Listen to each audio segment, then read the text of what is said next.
नमस्कार, बहुत स्वागत है आप सबका। आप देख रहे हैं छत्तीसगढ़ आज। मैं पुनीत पाठक। प्रदेश की बड़ी खबरें विस्तार से बताएंगे। छत्तीसगढ़ में 1 दिसंबर से धान खरीदी को लेकर तैयारियों और समीक्षाओं का दौर चल रहा है। मंत्रालय से लेकर धान खरीदी केंद्रों तक चाक चौबंद व्यवस्था के लिए हलचल काफी तेज है। सरकार के सामने दोहरी चुनौती है। पिछली बार की तुलना में 2.5 लाख ज्यादा किसानों ने धान बेचने के लिए पंजीयन कर रही है। वहीं 103 नए धान खरीदी केंद्र खोले जा रहे हैं। बारदानों की कमी है 16। इन सब के बीच में सरकार बैठकों पर बैठकें कर रही है और विपक्ष को इन सब के बीच में सरकार को घेरने का मौका भी मिला है।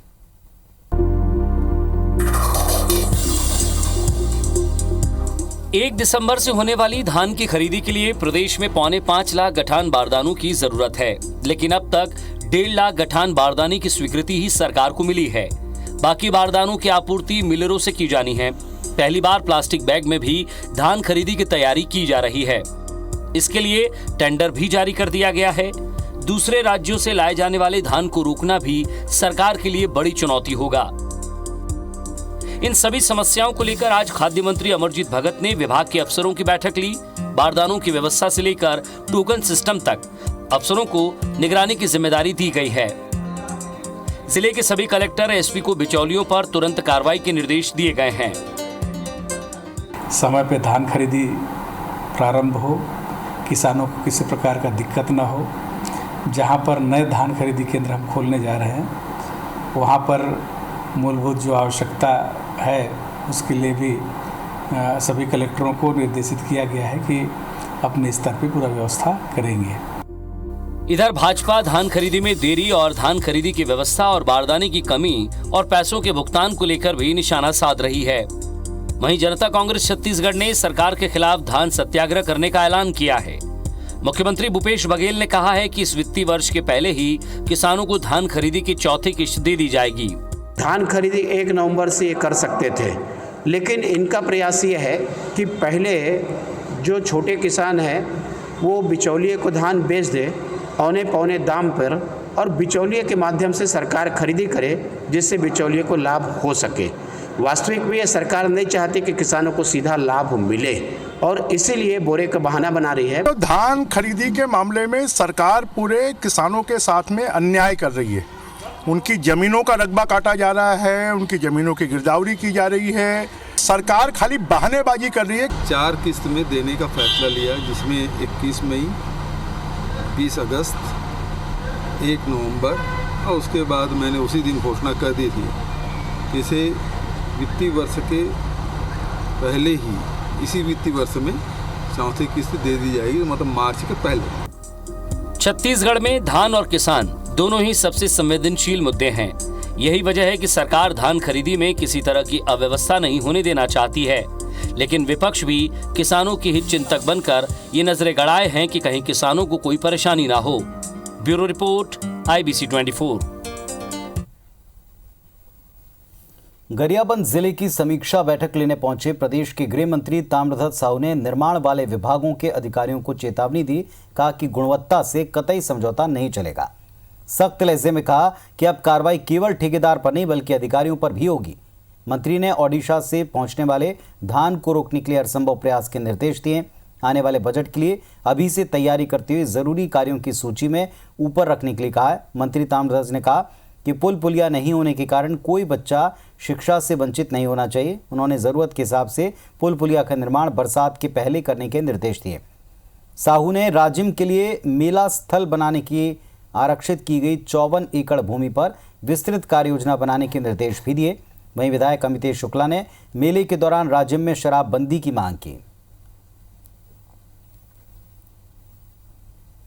ब्रिज बन जाएगा तो नदी क्रॉस करने में बच्चे लोग कपड़ा टांग के स्कूल आते, कई जगह आता है, या ट्यूब में बैठ के पार करते हुए देखते हैं तो डेंजरस पॉइंट होता है। तो मैंने कहा है कि ब्रिज पहले बना दे, फिर सड़क को भले बना ले 1 साल बाद। ऐसा भी मैं निर्देश दिया हूं ताकि एक व्यवस्थित विकास की बात हो। रायपुर में भारतीय जनता पार्टी के 2 दिग्गज नेताओं की आपसी खींचतान की वजह से अब तक रायपुर ग्रामीण अध्यक्ष की नियुक्ति नहीं हो पाई। रायपुर शहर जिला अध्यक्ष श्रीचंद सुंदरानी को अपनी कार्यकारिणी के लिए काफी जद्दोजहद करनी पड़ रही है। हालांकि सुंदरानी का कहना है कि उन्होंने अपनी कार्यकारिणी तैयार कर ली है।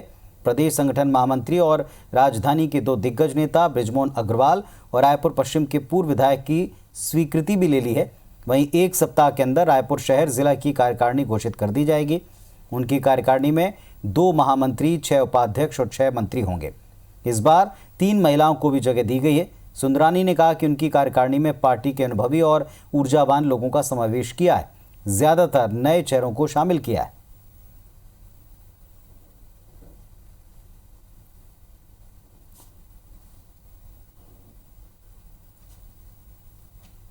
निश्चित रूप से बहुत कुछ अलग नजर आएगा। नए पुराने पदाधिकारियों का समावेश होगा।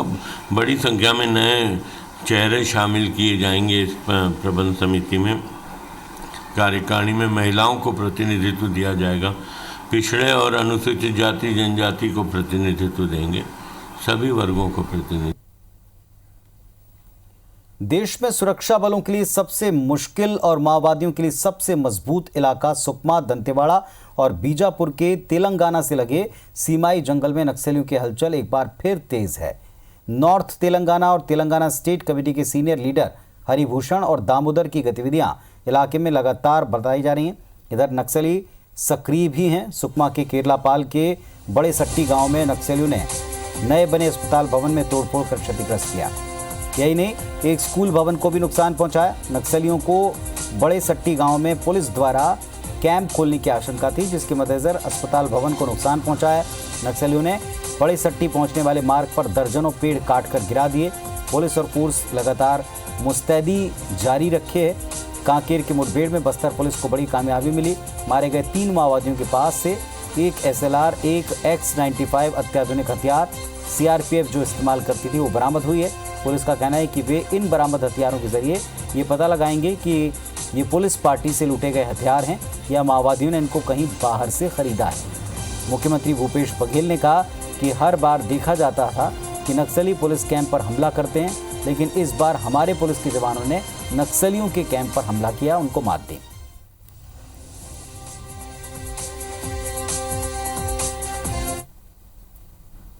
पहले ये था कि नक्सली लोग कैंप में हमला करते थे। अब ये है कि रणनीति बना के उनको उनकी जानकारी लेके उनके कैंपों में, नक्सली कैंप में हम लोग हमला कर रहे हैं। घुस के मारने का काम हो रहा है। एसपी ने बड़े ही बुद्धिमानी से और बहुत ही कौशल के साथ नक्सलियों का डटकर सामना किया। मैं इसके लिए एसएसबी की जो टीम है उसको मैंने अभी बधाई दी है, मैंने खबर कराई है और हो सकता है कल मैं स्वयं जाके उनके साथ बात करूंगा। ये बहुत अच्छी कार्रवाई है एसएसबी की। अब तक इस मुठभेड़ में 3 माओवादी के डेड बॉडी, तीनों वर्दीधारी माओवादी, उसमें एक महिला कैडर भी है, उनका डेड बॉडी रिकवर हो गई थी। उसका शिनाख्ती कार्रवाई भी जारी है। जो सरेंडर कैडर्स और बाकी स्पॉटर्स के माध्यम से उसका शिनाख्त करने की कार्रवाई की जा रही है। उसके बाद पश्चात और संपूर्ण जानकारी मिल पाएगा। और इस वक्त हमारे 2 सहयोगी जुड़ चुके हैं। नरेश मिश्रा जुड़ गए हैं जगदलपुर से और साथ में रायपुर जुड़े हैं हमारे सहयोगी राजेश मिश्रा। पहले जगदलपुर चलेंगे नरेश के पास में। नरेश, 2 तरह की खबरें हैं। एक अपने गढ़ में मजबूत होने की, फिर से वापसी करने की सक्रियता की खबरें हैं नक्सलियों के, और ताबड़तोड़ एक्शन जो पुलिस ने किया उसकी खबरें हैं। दोनों मिलाकर के ऐसा लगता नहीं है कि मोर्चे पर कोई भी छोड़ देना चाहता है। अपनी अपनी तरफ से तैयारियां दोनों कर रहे हैं।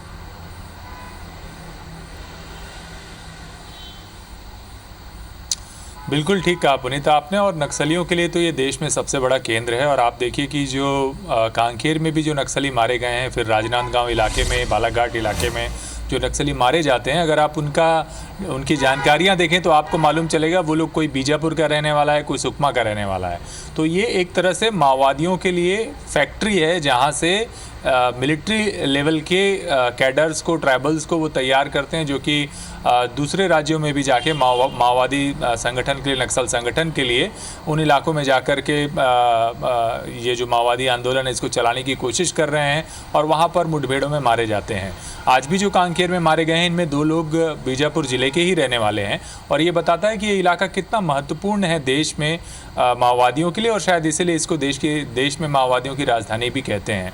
और यही वजह है कि चाहे वो तेलंगाना हो, महाराष्ट्र हो या फिर उड़ीसा से लगा इलाका हो, जिस इलाके में अभी काफ़ी कमज़ोर है माओवादी, ये अपना सुकमा, बीजापुर और दंतेवाड़ा का जो बेस है इसको छोड़ना नहीं चाहते। और आप समझिए इसको कि यदि ये इलाका टूटता है तो इसके बाद तो अबुझमाड़, जो लगभग इसकी दुगना ज़्यादा बड़ा इलाका है, वो बाकी है। तो अभी इस इलाके को ही जंग का मैदान एक तरह से माओवादियों ने बना रखा है और चाहते हैं कि फोर्सेस को इस इलाके में इंगेज रखा जाए। और यही वजह है कि यहाँ जो कुछ भी गतिविधियाँ हैं पिछले कुछ समय से आपको देखने में मिल रही है कि फोर्स के लिए तो सालों से चुनौती थी, पर जैसे जैसे फोर्स आगे बढ़ रही है वैसे वैसे माओवादी भी कोशिश कर रहे हैं कि जो मिलिट्री कैडर है उसको मजबूत किया जाए। और इसी को लेकर के लगातार रायपुर में मीटिंग्स भी चली हैं। पुलिस फोर्स ने जो काम किया है उसकी प्रशंसा की गई है। राजेश, आपने सवाल भी पूछा था सीएम से और देखा भी था उनका जवाब। पुलिस फोर्स का उत्साह बढ़ाने के लिए बातें की जा रही हैं, रणनीतिक तौर पर काफ़ी हद तक कामयाबी मिलती दिख रही है।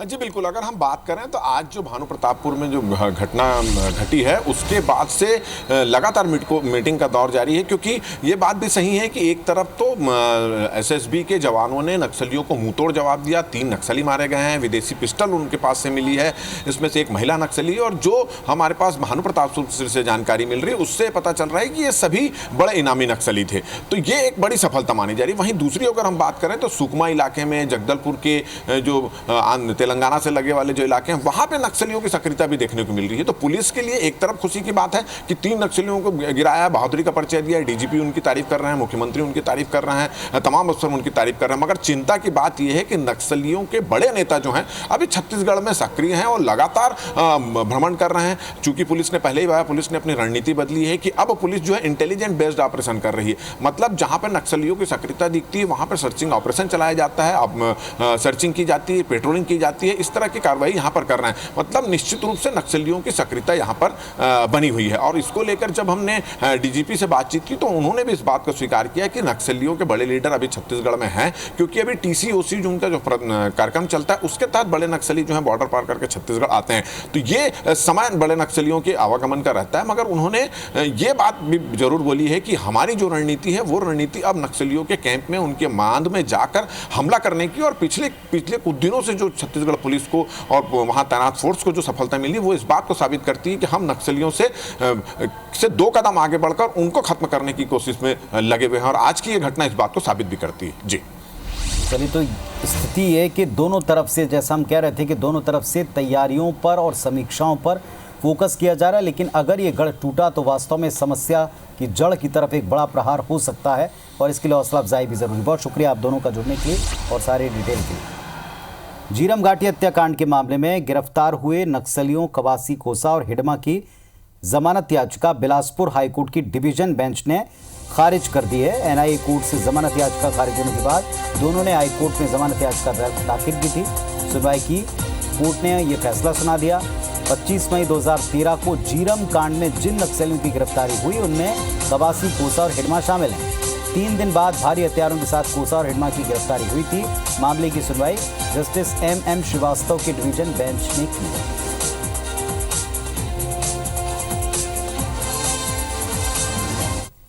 नशे के खिलाफ 524 की मुहिम की बात करते हैं अब।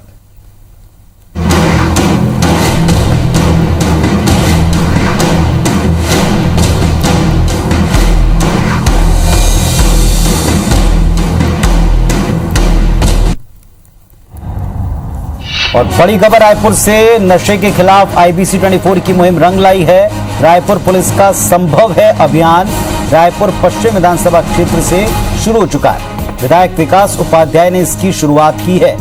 नशा रोकने के लिए पुलिस अब पुलिस मित्र बनाएगी। नशे की बिक्री की सीधी शिकायत इनके द्वारा की जा सकेगी। जानकारी देने वालों का नाम पूरी तरह से गोपनीय रखा जाएगा।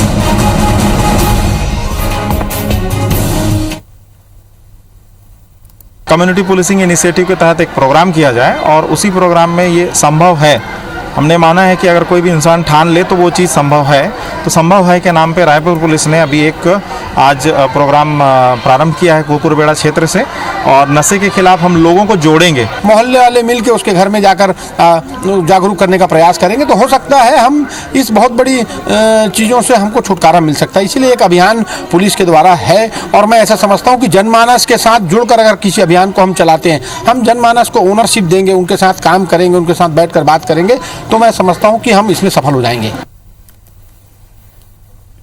और हमारे सहयोगी संदीप हमारे साथ में जुड़ चुके हैं, जो नशे के खिलाफ मुहिम में लगातार अपडेट हमको दिया करते थे। एक बड़ा कैंपेन अब पुलिस भी चला रही है। हमारी मुहिम के बाद में लोगों को जोड़ने का प्रयास किया जा रहा है, बताएं, इसका अपडेट दें।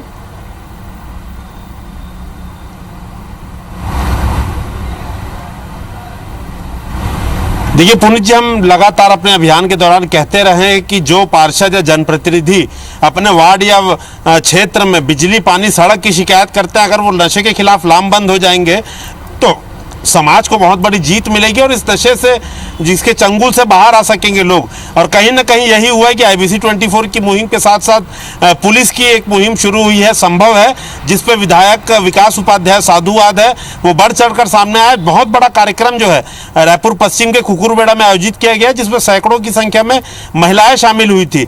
2-3 बातें इसमें देखने वाली थी। सबसे बड़ी बात तो जो SSP अजय यादव हैं, उन्होंने लोगों को भरोसा दिलाया कि आप जो है अपने मोहल्ले में अगर ऐसे नशे का कारोबार चल रहा है तो आप खुलकर सामने आइए, आप कुछ नंबर दिए जाएंगे, उस नंबर पे आप शिकायत कीजिए। शिकायत करने वाले का नाम जो है वो गोपनीय रखा जाएगा।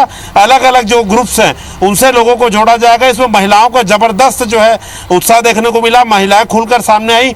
खुद SSP अजय यादव ने 1-to-1 लोगों से चर्चा करी। इसके अलावा एक पहलू ये देखने को मिला कि महिला IPS अंकिता शर्मा है आजाद चौक में, जिन्होंने पूरा ड्रग नेक्सस तोड़ने वाली जो टीम है उसको लीड किया था, वो भी थी। महिलाओं को बहुत अच्छा प्रतिसाद मिला, लोगों में कॉन्फिडेंस दिखा। उसके बाद विधायक विकास उपाध्याय जो संसदीय सचिव भी हैं, उन्होंने पूरा सीधा 1-to-1 लोगों से चर्चा करी, सवाल किया, तो लोगों ने हाथ उठाकर कहा कि इस एरिया में गोलियां बिक रही है, नशे की सिरप बिक रहा है, गांजा बिक रहा है, शराब बिक रहा है। और वो पुलिस के साथ और अपने विधायक के साथ कदम से कदम मिलाकर चलेंगे और बाकायदा इसकी शिकायत करेंगे। लोग खुद आगे बढ़कर आए, महिलाएं उसमें सामने आई कि जो लोग जुआ खिला रहे हैं, नशा बेच रहे हैं, उनके घर बाकायदा पोस्टर लगा दिया जाए। अगर वो, क्योंकि देखिए आमतौर पे ये होता है कि जुआ या छोटा मोटा नशे में जो लोग पकड़ाते हैं वो कुछ दिन में जमानत पे बाहर आ जाते हैं, लेकिन अब उनके घर पे वॉल राइटिंग करी जाए, पोस्टर लगाया जाए, उसका जो सामाजिक बहिष्कार है वो किया जाए, जिससे वो डरेगा, उसे समझाया जाएगा और ऐसे जो है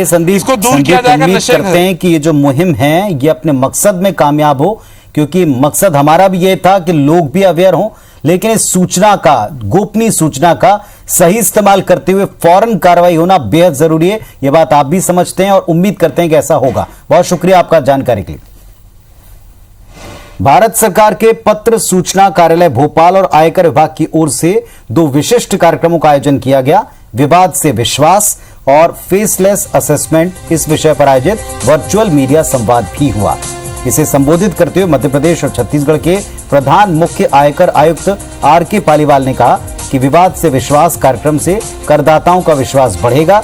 आयकर विभाग और करदाताओं के बीच विवादों की संख्या कम होगी। उन्होंने बताया कि मध्य प्रदेश और छत्तीसगढ़ में कर संबंधी 36,000 विवाद लंबित हैं।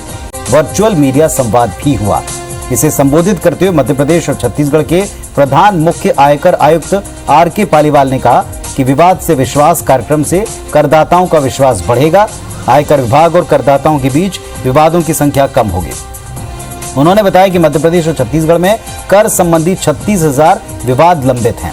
फेसलेस असेसमेंट कार्यक्रम से पारदर्शिता बढ़ेगी, भय का वातावरण घटेगा। अक्टूबर 2020 तक 2050 मामले विवाद से विश्वास योजना के तहत फाइल किए गए। इस मौके पर भोपाल के अपर महानिदेशक प्रशांत पाटराबे ने कहा कि ऐसे कार्यक्रम से करदाता और आयकर विभाग के बीच सामंजस्य और विश्वास बढ़ेगा। कार्यक्रम का संचालन PIB भोपाल के निदेशक अखिल कुमार नामदेव ने किया।